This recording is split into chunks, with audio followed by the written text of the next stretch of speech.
What's up, everybody? Derek Anderson, the DA, and yeah, fresh off the Peter Pan and Wendy debacle, we got yet another live-action soulless cash grab from Disney coming soon. And yeah, here we go with the projections for the woke, race-swapped, blackwashed Little Mermaid's box office and how we think it's going to do. Now, is it going to do $1 billion like Super Mario Brothers?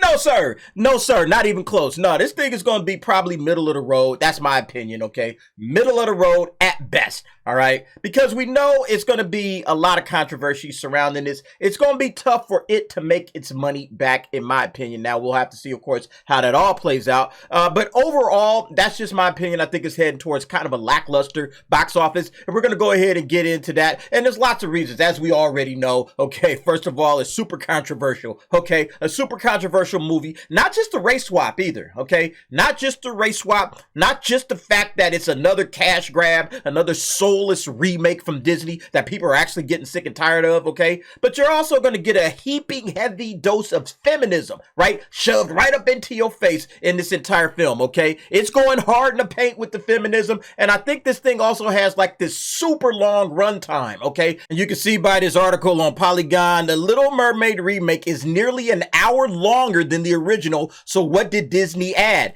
Yeah, the live action redux clocks in at 2 hours and 15 minutes. Do you think parents are going to want to sit and watch this thing for 2 hours and 15 minutes when they could just go home and throw on the old one? Okay.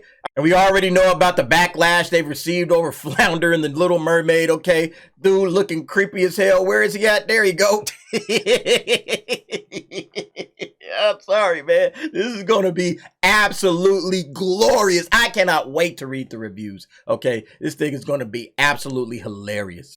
But yeah, a whole lot of feminism is coming your way, okay? It's going to be a hot mess, okay? Forget the race swap. The race swap might be the least problematic thing about this at this point, okay? But let's go ahead and check out the box office. Of course, we go to Box Office Pro where all the movie fans go. Let's see what they got to say. Now, of course, it says, Little Mermaid was one of the, the last films in that vault, that golden era of filmmaking that Disney was doing back in the late 80s, early 90s, okay? And they did a great job, an absolutely great job with those runs of films, okay? Beauty and the Beast, Aladdin, The Lion King, Pocahontas, what was the other one? Hunchback of Notre Dame, Hercules. All kinds of great films came out for kids in the 90s. Disney was on their game at that point, okay? Musical, fun, singing, dancing, the whole 9 yards, okay? And they've absolutely dropped the ball here. Additionally, casting Halle Bailey, a person of color, as Ariel could help expand the original film's appeal to a more diverse audience and potentially overperform current box office expectations. I just laugh at this stuff because it's like, oh yeah, we're going to expand this film's appeal to a wider audience. As if like little black kids, little brown girls, or whatever they always say, little black and brown girls, as if they haven't watched The Little Mermaid before, right? As if I don't care about this film. It doesn't have black people in it. Like, who do they think black people are? Like, we're not going to go and watch films just because there's not a black face in front of it, all right? I think they've just overestimated the reaction to, like, Black Panther, right? Like, black people came out in droves for Black Panther, but that was like our first black superhero movie. So yeah, black people, I get that. Why they came out in droves for Black Panther. And I think Disney is still in the back of their heads kind of like chasing that, oh, let's race swap this person, or let's race swap that. We'll get more of the black audience. Maybe they'll go out there and make a big day of it, bring all the kids, all the families, go to see it 3 or 4 times. That's what happened with Black Panther. Because you guys will remember, like, Black Panther, these cats was coming out, showing up, looking sharp, man, wearing their dashikis, okay, bringing the whole family, making a whole day of it, okay? Churches were renting out, like, movie theaters so that people could come and watch it. I mean, it was a big deal, okay? And that's not going to happen with The Little Mermaid. No chance.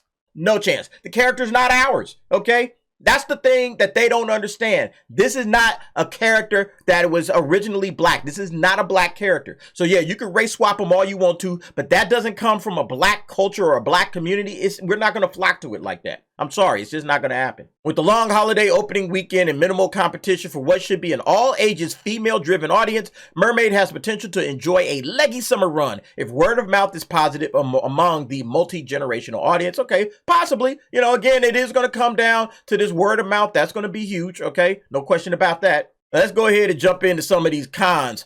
Following some mixed reception towards early teaser trailers, mixed? Yeah, I think it was downright bad reception, okay? Prospects for Little Mermaid's ability to capture an audience outside its base could be somewhat challenging relative to the studio's bigger blockbusters. Social sentiment and trailer footprints haven't been quite as encouraging as 2019's Aladdin to date, and the absence of a major star name like Will Smith in Aladdin's case or Emma Watson in the ensemble of Beauty and the Beast to headline the film may further limit general audience expansion. This also reflects the fact that while popular, the original Mermaid was not a box office powerhouse on the level of Beauty, Aladdin, or Lion King 3 decades ago. Yeah, it was the smallest, it was the first, but it was also the smallest, okay? It was the smallest of those, big four, right? The first big four films. Soundtrack-wise, everybody loves the soundtrack, but it was the smallest in terms of box office for this particular group of Disney movies. Furthermore, the expectation for in-house Disney films to reach pre-pandemic breakout levels remains volatile to estimate, as their specific and unique audience has increasingly had access to similar IP adaptations and remakes streaming via Disney+. Yeah, see, that's the thing. The Disney Plus thing, I absolutely agree with that. That it kind of made Disney just like, well, everybody got Disney now. And we got all access to everything, and we can watch it anytime we want to. So you get your fill of Disney all day long, all night long if you're a parent. It's like, do I really want to run out and spend all the money I'm going to have to spend in order to see The Little Mermaid? A blackwash Little Mermaid that's 2 hours and 15 minutes long. Do I really want to do that? Okay, again, I think the box office projections on this are pretty accurate. Let's go ahead and check those out. All right, so here we go. Here's the numbers. May 26th, The Little Mermaid. Right now, they have it checking in at about $70 million to $90 million, okay? That's where it's at right now, all right? With a full total runs of $235 million to $305, and that's domestic, of course. That's the domestic number. So that's what they think this thing is going to do. I think this thing is probably close to a $70 million opening. I believe that. So I think what you're going to see is this number, right? It's going to start shifting down, and it's probably going to be somewhere around 60 to 80 million, okay? That's where I think it's going to go, but of course, we got to wait and see what happens. But yeah, as we get closer, Box Office Pro will update these numbers. We may check back in on them and check it out and see what it is. But what do you guys think about The Little Mermaid and all the nonsense they're adding to it? I mean, that stuff is just absolutely hilarious. But not only that, we're also talking about a movie that is